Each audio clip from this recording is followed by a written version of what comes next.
भारत एक ऐसा देश है जहां मल्टीपल कम्युनिटीज एक साथ मिलकर रहती हैं, लेकिन उनमें एक छोटी सी कम्युनिटी है जिसकी पॉपुलेशन सिर्फ 0.4% है। लेकिन इस छोटी सी कम्युनिटी में पूरे देश में बिजनेस, एजुकेशन और वेल्थ क्रिएशन में अपना काफी नाम रोशन किया है। एंड उस कम्युनिटी का नाम है जैन कम्युनिटी।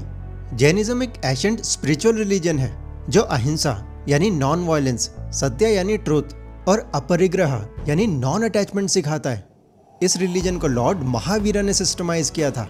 महावीरा एक राजा थे जिन्होंने सिर्फ 30 साल की उम्र में अपनी राजगद्दी त्याग दी थी और 12 साल की तपस्या के बाद कंप्लीट नॉलेज प्राप्त की, जिसके बाद उन्होंने अपनी बाकी पूरी जिंदगी लोगों को सेल्फ डिसिप्लिन और लाइब्रेशन का रास्ता दिखाने में लगा दी।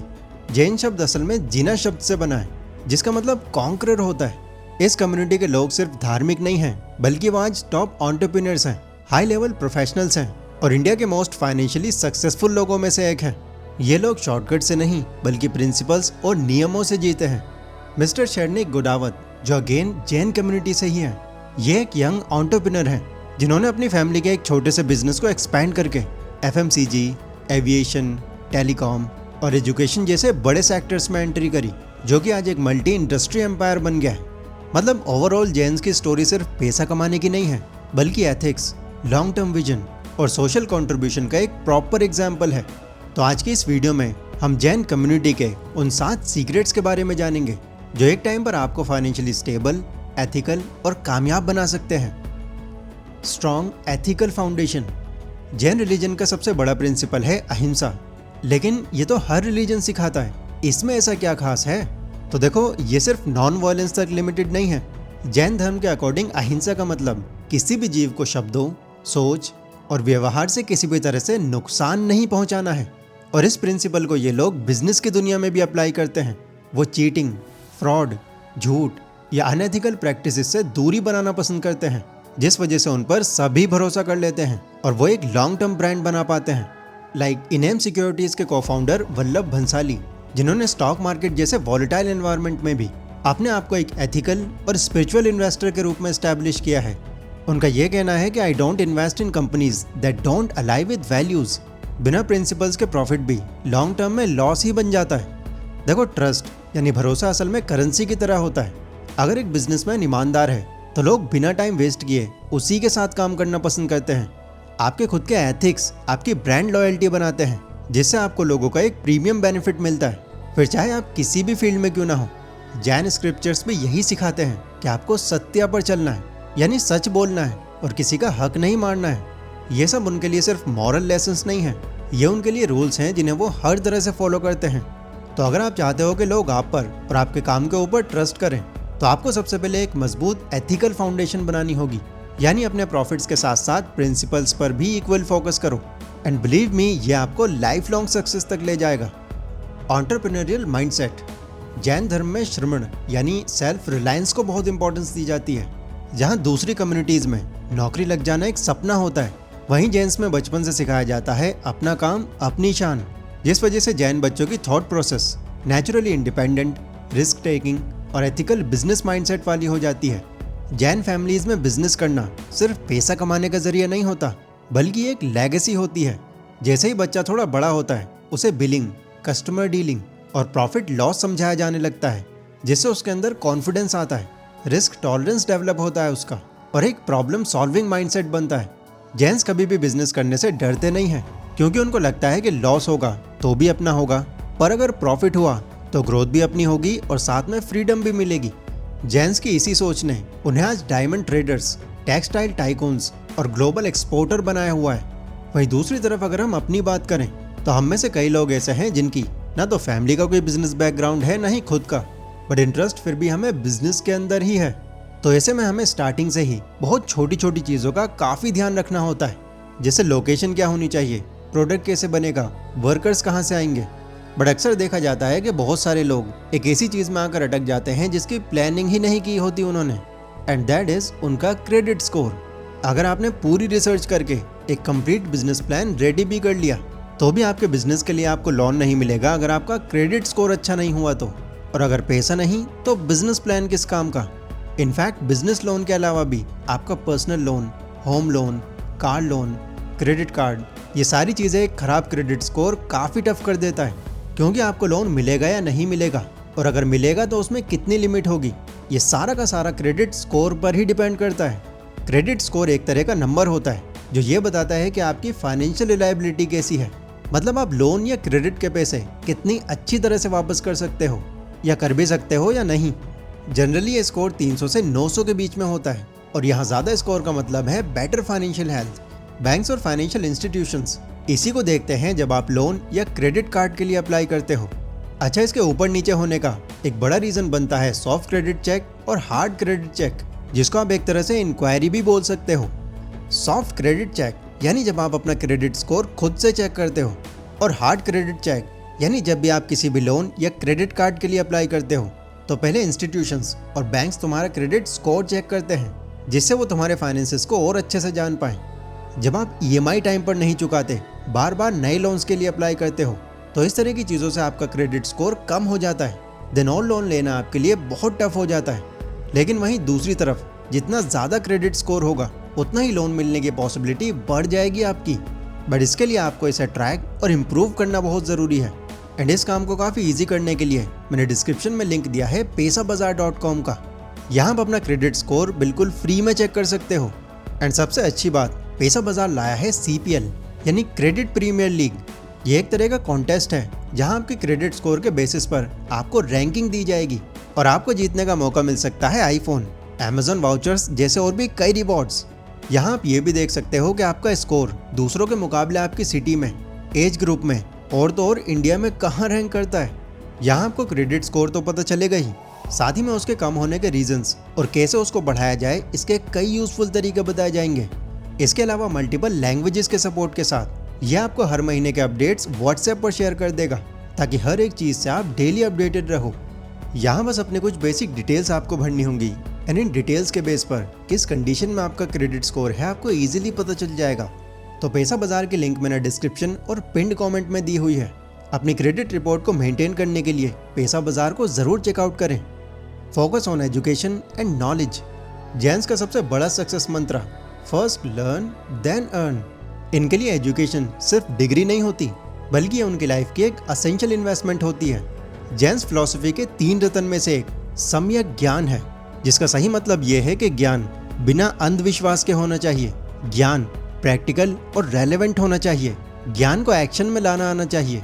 ये लॉज उनको दुनिया को समझने, मार्केट को एनालाइज करने और डिसीजन मेकिंग में मदद करते हैं। जैन कम्युनिटी का ओवरऑल लिटरेसी रेट 94.1% है, जिसमें से मेल लिटरेसी रेट 97.4% और फीमेल लिटरेसी रेट 90.6% है। ये क्लियरली बता रहा है कि जैन घरों में पढ़ाई एक परंपरा है। आज के टाइम में Jain professionals AI, data science, blockchain इस तरह की फ्यूचरिस्टिक फील्ड्स में टॉप कंट्रीब्यूटर बन रहे हैं। लाइक डॉक्टर प्रणव मिस्त्री, जो इंडियन कंप्यूटर साइंटिस्ट और इन्वेंटर हैं और फॉर्मर प्रेसिडेंट और CEO रह चुके हैं Samsung technology and advance research lab में। एंड गेस व्हाट, ये भी जैन कम्युनिटी से ही हैं। इन्होंने sixth sense, smart interaction design, mouseless जैसे कई इनोवेशंस बनाए हैं, और इनका भी पैशन सिर्फ डिग्री तक नहीं था। इन्होंने दुनिया की टॉप रिसर्च लैब में काम किया है और पूरी दुनिया भी उन्हें एक इंटेलेक्चुअल की तरह सराहती है। सो अगर आप जैन कम्युनिटी से नहीं भी हो, तब भी आपको ये चीज़ अडॉप्ट करनी चाहिए। फ्रुगैलिटी एंड फाइनेंशियल डिसिप्लिन, जैन्स की एक बड़ी स्ट्रेंथ है उनका डिसिप्लिन, जो उनके फाइनेंशियल एस्पेक्ट पर भी अप्लाई होता है। ये लोग सिर्फ पैसा कमाने पर फोकस नहीं करते, बल्कि उन पैसों का सही इस्तेमाल जैसे स्मार्ट सेविंग और लॉन्ग टर्म इन्वेस्टिंग पर करते हैं। अपरिग्रह, ये जैन धर्म का एक इम्पॉर्टेंट लॉ है। इसका मतलब होता है non attachment to material possessions. Real life में इसको एक लॉ की तरह देखा जाए तो इसका मतलब है शो ऑफ से दूर रहना, लग्जरी के चक्कर में अननेसेसरी खर्च ना करना और पैसों के साथ रिस्पॉन्सिबिलिटी से जीना। यानी इनकम बढ़ने का मतलब ये नहीं होना चाहिए कि आपके खर्चे भी इक्वली बढ़ जाएं। ये एक पर्टिकुलर थॉट जेंस को फाइनेंशियली स्ट्रॉन्ग और डेट फ्री बनाता है। सबसे इंपॉर्टेंट बात, जेंस अपने पैसों को सिर्फ इमरजेंसी के लिए सेव नहीं करते, बल्कि वो इससे जनरेशनल अपलिफ्टमेंट जैसे कि बच्चों की मेडिकल, CA, MBA या किसी भी और पढ़ाई के लिए इस्तेमाल करते हैं। लाइक एक फादर अपने बेटे को एम्स या IIT भेजने के लिए 10-15 साल तक महीनों इन्वेस्टमेंट करता है, और जब वो बेटा कुछ बन जाता है तो वो पूरे परिवार की फाइनेंशियल सिचुएशन ही बदल देता है। ये होता है इन्वेस्टिंग विद विजन। सो यहाँ सीखने वाली बात यह है कि earning is survival but investing is success. अगर आप पैसा सिर्फ खर्च करने के लिए कमा रहे हो तो कभी भी आप खुद को आगे नहीं बढ़ा पाओगे। ये हो सकता है आपको थोड़ा कंजूसी जैसा साउंड करे, बट जेन्स के लिए ये कोई कंजूसी नहीं है, बल्कि उनके लिए तो एक लॉन्ग टर्म फाइनेंशियल विजन है। और इसी विजन ने उन्हें आज डेट फ्री, क्राइसिस प्रूफ और इंडिया के सबसे ज़्यादा फाइनेंशियल स्टेबल कम्युनिटीज़ में से एक बना दिया है। Community support. इनकी एक खास बात यह है कि कई जेन्स अपने लोगों के लिए हमेशा खड़े रहते हैं। उनके लिए कम्युनिटी का मतलब सिर्फ रिलीजन फॉलो करना नहीं है, बल्कि नेटवर्क बनाना और एक दूसरे का सहारा बनना है। जैन धर्म में चतुर्विद संघ का कॉन्सेप्ट है, जिसमें साधु, साध्वी, श्रवक और श्रविका के बारे में बताया गया है। ये 4 पिलर्स मिलकर एक सपोर्टिव इकोसिस्टम बनाते हैं और यही एक पावरफुल इकोनॉमिक इंजन बन जाता है। जैन कल्चर प्रमोट करता है कि अकेले नहीं बल्कि मिल के बढ़ो, और यही थॉट जैन्स के बिजनेस नेटवर्क में भी दिखाई देता है, जहाँ कंपटीशन से ज़्यादा कोलैबोरेशंस देखने मिलते हैं। इसका एक बहुत ही क्लासिक एग्जाम्पल है जीटो, यानी जैन इंटरनेशनल ट्रेड ऑर्गेनाइजेशन। जीटो एक ऑल इंडिया जैन नेटवर्क है, जहाँ जैन एंटरप्रेन्योर्स, इंडस्ट्रियलिस्ट और प्रोफेशनल्स मिलके बिजनेस वेंचर्स में इन्वेस्ट करते हैं, यंग स्टार्टअप्स को मेंटरशिप देते हैं और स्किल डेवलपमेंट और एजुकेशन फंड को सपोर्ट करते हैं। जैन लोग अपने अंदर की नॉलेज छुपाते नहीं हैं, बल्कि वो उसे फ्रीली शेयर करते हैं। अगर किसी ने कोई बिजनेस मिस्टेक कर दी हो तो वो ओपनली दूसरों को उसके बारे में बताते हैं, ताकि उससे वो गलती दोबारा ना हो जाए। आज के ज़माने में लोग नेटवर्किंग को सिर्फ लिंक्डइन तक सीमित रखते हैं, लेकिन जैन कम्युनिटी उसे रोज़ के बिजनेस और फाइनेंस में यूज़ करती है। सो अगर आप भी स्ट्रॉन्ग रेफरल्स, रिलायबल इन्वेस्टर्स और ट्रस्टेड पार्टनर्स चाहते हो तो अपने नेटवर्क को स्ट्रैटेजिकली यूज़ करो। Long term vision. जैसा कि मैंने पहले भी कहा, जैन्स लॉन्ग टर्म विजन का सोचते हैं। ये क्वार्टरली प्रॉफिट्स या शॉर्ट टर्म गेन्स पर नहीं, बल्कि जनरेशंस पर फोकस करते हैं। यही वजह है कि कई जैन बिजनेस हाउसेज 50 और 100 सालों से सक्सेसफुली चलते आ रहे हैं। ये जल्दी पैसा कमाने की बजाय लेट सही पर मोनोपोली बनाने पर फोकस करते हैं। जैसे लालबाई फैमिली का अरविंद ग्रुप, जो एक जैन बिजनेस हाउस है। ये 1931 से टेक्सटाइल, फैशन और रिटेल में एक्टिव था। उस टाइम भी उन्होंने सिर्फ फैशन ट्रेंड्स के पीछे भागना नहीं चुना, बल्कि इन्होंने लॉन्ग टर्म इनोवेशन और लंबे टाइम तक सस्टेन रहने पर फोकस किया। आज भी इनकी 5वीं जनरेशन इस बिजनेस को अभी भी संभाल रही है और नए सेक्टर्स जैसे कि टेक बेस्ड टेक्सटाइल्स और ग्लोबल फैशन लाइसेंसिंग में अपनी जगह बना रही है। सो अगर आज आप अगले 3 महीने की प्लानिंग का सोच रहे हो तो आपको जैन कम्युनिटी से सीखना चाहिए कि अगले 30 सालों के बारे में कैसे प्लानिंग की जाए। धर्म। जैन्स के लिए सक्सेस का मतलब सिर्फ ज़्यादा बैंक बैलेंस नहीं होता। उनके लिए सक्सेस का असली मतलब उस वेल्थ को सोसाइटी में भले के लिए यूज़ करना होता है। जैन्स मानते हैं कि जो धन मिला है वो सिर्फ हमारा नहीं है, उसमें समाज का भी हिस्सा है। इसीलिए जैन फैमिलीज मंदिर बनवाते हैं, एजुकेशनल इंस्टीट्यूशंस को डोनेशन देते हैं, हॉस्पिटल्स और गौशालाओं का खर्चा उठाते हैं और बच्चों के लिए स्कॉलरशिप प्रोग्राम भी चलाते हैं। ये पहले ही मैं आपको बता दूं कि वो ये सब टैक्स प्लानिंग या पीआर के लिए नहीं करते, बल्कि ये उनका फेथ और जिम्मेदारी है, इसीलिए वो करते हैं। जैसे जीडी बिरला, जो एक जैन इंडस्ट्रियलिस्ट हैं, इन्होंने बिट्स प्लानी, टेम्पल्स, लाइब्रेरीज और मेडिकल फैसिलिटीज़ को इस्टेब्लिश करवाया है। इसके अलावा हेल्थ सेक्टर में भी उनका काफ़ी बड़ा कंट्रीब्यूशन है। जैन कम्युनिटी समझती है smart giving is equal to social equality. Education और हेल्थ पर इन्वेस्टमेंट एक लॉन्ग टर्म फाइनेंशियल इंक्लूजन है। दान करने से आपकी ब्रांड वैल्यू, गुडविल और ट्रस्ट बनता है, जो एक्चुअली में किसी एडवर्टाइजमेंट से भी नहीं बन सकता। सो इस पूरी वीडियो के अगर मैं कंक्लूजन पर आऊँ तो जैन कम्युनिटी की सक्सेस कोई मैजिक ट्रिक नहीं है, बल्कि एक सिस्टमैटिक लाइफस्टाइल का रिजल्ट है, जहाँ ethics, education, entrepreneurship, frugality, community, vision और सेवा ये सब एक साथ चलते हैं। एंड आज अगर हम भी इन वैल्यूज़ को अपनी लाइफ में अडॉप्ट करते हैं, हम भी नॉलेज पर इन्वेस्ट करते हैं, पैसों को सही से यूज़ करते हैं, अपना नेटवर्क बिल्ड करते हैं और इस तरह के प्रिंसिपल्स के साथ चलते हैं, तो हम भी एक टाइम पर फाइनेंशियली स्ट्रॉन्ग और स्पिरिचुअली रिच बन सकते हैं। ये वीडियो अगर आपको पसंद आई हो तो इसको लाइक ज़रूर कर देना। एंड डिस्क्रिप्शन और पिन कमेंट में पैसाबाजार.com का लिंक है। अपने क्रेडिट रिपोर्ट को मेंटेन करने के लिए उसे ज़रूर चेकआउट करें। सो मिलते हैं अपनी अगली वीडियो में, तब तक के लिए टेक केयर।